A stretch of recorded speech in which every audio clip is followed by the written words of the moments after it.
Nah, di video kita kali ini, kita akan membahas bagaimana antara perang dan diplomasi bagian 2. Apa saja peristiwanya, kita lihat. Hai guys, selamat datang kembali di channel Materi Sejarah. Selamat menikmati. Jangan lupa klik subscribe di sini ya. Oke, jangan lupa tombol lonceng, like, comment, dan share. Baik, assalamualaikum warahmatullahi wabarakatuh. Inilah materi kita ya selanjutnya, yaitu tentang antara perang dan diplomasi 2. Di sini ada beberapa bahasan. Yang pertama tentang PDRI, terus selanjutnya tentang perang gerilya. Dari perang gerilya kita akan masuk ke serangan umum 1 Maret 1949, lalu ke perundingan Rumroyen, dan yang terakhir peristiwa Jogja kembali. Ya. Oke, langsung saja kita akan bahas yang satu persatu. Kita bahas yang pertama, yaitu tentang bagaimana pemerintahan darurat Republik Indonesia. Nah, seperti kita tahu sebelumnya bahwa Indonesia telah diserang oleh Belanda dalam agresi militer kedua. Dalam agresi tersebut, para pemimpin Indonesia ditangkap. Ya. Nah, sebelum terjadi ditangkap, ya, di sini disebutkan, sebelum ditangkap, Presiden Soekarno mengirimkan radiogram kepada Syafruddin Prawira Negara selaku Menteri Kemakmuran yang sedang berada di Bukit Tinggi untuk membentuk pemerintahan darurat. Syafruddin pun segera membentuk pemerintahan darurat PDRI di Bukit Tinggi, Sumatera pada 19 Desember 1948. Nah, PDRI sendiri itu tujuannya adalah untuk mempertahankan dan menegakkan eksistensi Republik Indonesia, seperti itu ya. Nah, di sisi lain ada satu hal lagi yang perlu disampaikan, bahwa Agus Salim sebagai Menteri Luar Negeri waktu itu juga mengirimkan radiogram kepada Maramis ya yang ada di India. Untuk apa? Untuk membentuk pemerintahan sementara juga. Nah, jadi ketika manfaatnya ya, ketika jika misalkan Syafruddin gagal, maka bisa dibuat juga pemerintahan sementara di India dengan harapan tadi mempertahankan dan menegakkan eksistensi dari pemerintahan Republik Indonesia. Meskipun pemimpin-pemimpinnya ditangkap, ketika mandat itu diberikan kepada pemerintahan lain, darurat lainnya, gitu, itu akan menyelamatkan kita. Itu pentingnya PDRI. Nah, masih dari agresi tersebut, Soekarno memutuskan untuk tinggal dan ditangkap. Nah, di sisi lain, Sudirman pun menjalankan perjuangan gerilya ya. Ketika Presiden Soekarno dan Wakil Presiden Hatta beberapa menteri ditangkap dan diasingkan oleh Belanda, Jenderal Sudirman dan rombongan melakukan perjalanan pergerakan dari Yogyakarta sampai Kediri. Gerilya dilanjutkan dari Kediri memutar kembali hingga tiba di Desa Sobo. Jadi ini untuk melawan ya, ketika pemimpin kita ditangkap dan diasingkan, maka Jenderal Sudirman, meskipun waktu itu dia dalam keadaan sakit ya, Jenderal Sudirman bersama dengan pasukannya menempuh perjalanan sekira 1000 km, bayangkan ya. 1000 km itu bukanlah suatu jarak yang dekat.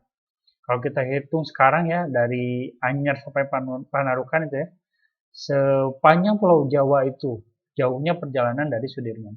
Bagaimana dia ketika sakit memimpin pasukannya, rela memimpin pasukannya ketika dia sakit. Itu menunjukkan bagaimana dia rela berkorban dan sangat teguh dengan keyakinannya bahwa Indonesia harus merdeka, seperti itu.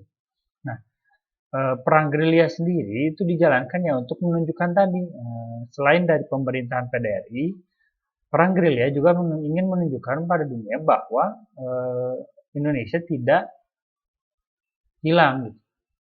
Indonesia tidak mati, tapi Indonesia masih melawan, seperti itu. Nah, apalagi ketika adanya serangan umum 1 Maret ini. Nah, jadi dari perang gerilya tadi, untuk menunjukkan eksistensinya yang lebih tinggi, maka dibuatlah yang namanya serangan umum 1 Maret. Nah, agresi militer yang kedua tadi itu kan berhasil ya melumpuhkan TNI. Nah, akan tetapi TNI menyusun rencana serangan besar pada 1 Maret 1949. Serangan disusun rapi, terorganisasi, dan terukur. Serangan umum 1 Maret berhasil merebut Yogyakarta selama 6 jam dan menarik perhatian dunia internasional. Nah, 6 jam saja itu sudah cukup untuk menunjukkan bahwa TNI masih ada loh. TNI masih ada, jadi ingin menunjukkan pada dunia bahwa Indonesia belum habis gitu ya. Bahwa masih ada perlawanan dari TNI, bahwa masih ada pemerintahan darurat yang masih eksis seperti itu. Nah, dampaknya tadi ya, 6 jam ini sangat penting karena apa? Karena menarik perhatian dunia internasional. Nah, akibat dari serangan umum Maret 1 Maret ini berhasil membuka mata dunia internasional ya atas perjuangan bangsa Indonesia, bahwa Indonesia masih berjuang. Nah, ini pun membuka kesempatan ya, membuka jalan bagi UNCI ya, mendorong Indonesia dan Belanda untuk kembali berunding. Yang sebelumnya ya dipikirnya dengan adanya agresi militer kedua ini Indonesia bakal habis, ternyata tidak gitu ya. Ternyata tidak, ternyata Indonesia masih ada gitu, dan bahkan menunjukkan pada dunia bahwa Indonesia masih berjuang. Sehingga UNCI ini mendorong Indonesia dan Belanda untuk kembali berunding. UNCI ini siapa? Ini adalah salah satu komisi yang dibentuk oleh Perserikatan Bangsa-Bangsa. Nah, 14 April, berarti 1,5 bulan kemudian ya, perundingan Indonesia-Belanda, Indonesia diwakili oleh Rum, sedangkan Belanda diwakili oleh Royan. Jadi kita sebut dengan perundingan Rum-Royan. Hasilnya apa? Nah, 22 Juni 1949, perundingan Rum-Royan menyepakati beberapa hal. Yang pertama adalah penghentian perang gerilya atau gencatan senjata, di mana tidak akan ada lagi saling serang seperti itu ya. Nah, selanjutnya pemimpin dan pemerintah Indonesia kembali ke Jogja. Indonesia Belanda bekerja sama dalam pemulihan keamanan dan segera dilaksanakan KMP. Nah, di sini jadi yang pemimpin-pemimpin yang kemarin ditangkap itu dikembalikan ke Jogja. Nah, Indonesia pun dan Belanda bekerja sama untuk memulihkan keamanan dan kedamaian. Dan yang paling penting adalah dibentuk KMB, di mana di dalam KMB nanti bahwa secara resmi dan diterima oleh dunia internasional, Indonesia merdeka dari Belanda, gitu ya. Nah, di dalam peristiwa Jogja kembali, nah ini adalah salah satu momentum penting ya, momentum penting. Kenapa? Karena memang di sini secara serempak, secara resmi gitu ya, para pemimpin yang kemarin diasingkan itu kembali. Soekarno-Hatta dan rombongan kembali ke Yogyakarta pada 6 Juli 1949. Angkatan perang di bawah pimpinan Jenderal Sudirman pun pulang dengan ditandu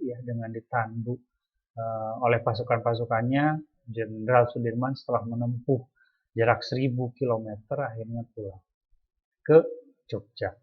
Dan kelompok PDRI, rombongan PDRI mendarat di Maguwo pada 10 Juli 1949. Upacara penyambutan secara resmi para pemimpin Republik Indonesia dilaksanakan pada 10 Juli. Kembalinya para pemimpin ibu kota inilah yang disebut sebagai peristiwa Jogja kembali.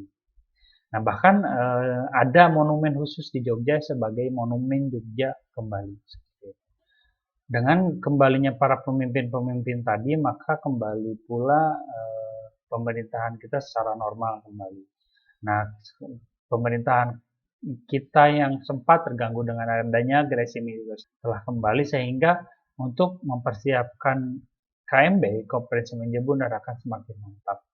Nah, selanjutnya nanti akan dibahas bagaimana proses menuju Konferensi Meja Bundar dan bagaimana Indonesia mengukuhkan dirinya sebagai negara yang merdeka dan menjadi negara kesatuan.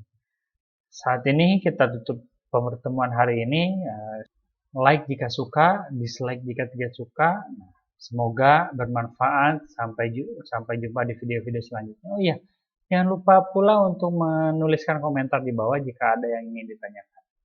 Oke, saya tutup dengan wassalamualaikum warahmatullahi wabarakatuh. Dah.